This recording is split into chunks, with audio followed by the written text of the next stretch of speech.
Que faire si vous hésitez entre vendre ou louer? Vos projets de vie ou votre situation familiale a changé. Vous avez déjà remboursé la totalité, voire une grande partie de votre prêt immobilier, et vous hésitez soit à mettre ce bien en location et à trouver un autre logement à louer pour vous, ou alors à revendre cette propriété. Voyons ensemble les avantages et les inconvénients de chaque cas de figure. Commençons par la vente. Au niveau des avantages, il y a un capital immédiatement disponible. Vendre votre bien signifie que vous recevrez la somme totale ou partielle si vous avez encore un petit crédit immobilier à solder de la vente et que vous pourrez l'utiliser comme bon vous semble, que ce soit pour acheter un autre bien, investir dans une nouvelle affaire ou encore mettre de côté pour de l'épargne. C'est également une solution sans tracas, car en tant que propriétaire, vous êtes responsable de la gestion du bien et de la relation avec vos locataires. Si vous manquez de temps ou que la gestion locative ne vous attire pas, vendre peut être la bonne solution. Vous vous débarrassez de toutes ces contraintes tout en bénéficiant d'un capital.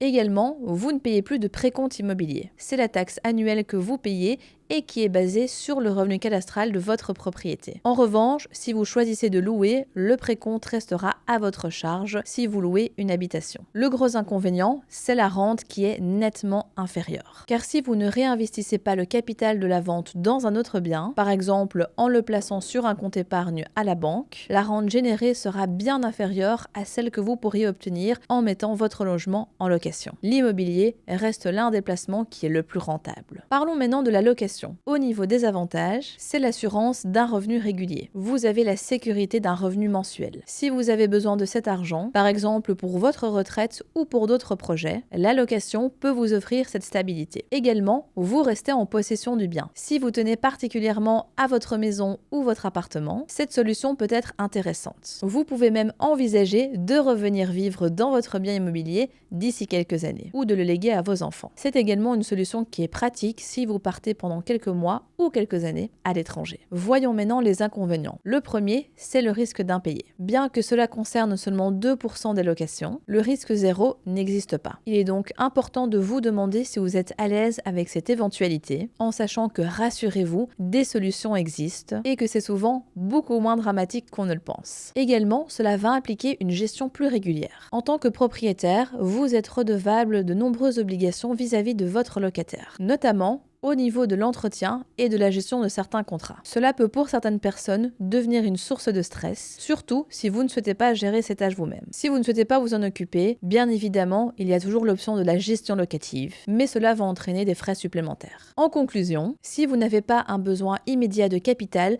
la location peut être une bonne solution, surtout si votre bien est récent. Si au contraire, vous avez besoin de liquidité et que vous souhaitez vous débarrasser de certaines contraintes liées à la gestion, la vente sera alors plus adaptée. Si vous hésitez encore, nous sommes là pour répondre à vos questions. Par contre, si vous êtes déjà décidé, n'hésitez pas à nous contacter en vous rendant sur notre site www.altis.be. Nous nous ferons un plaisir de vous accompagner pour la vente ou la location de votre propriété.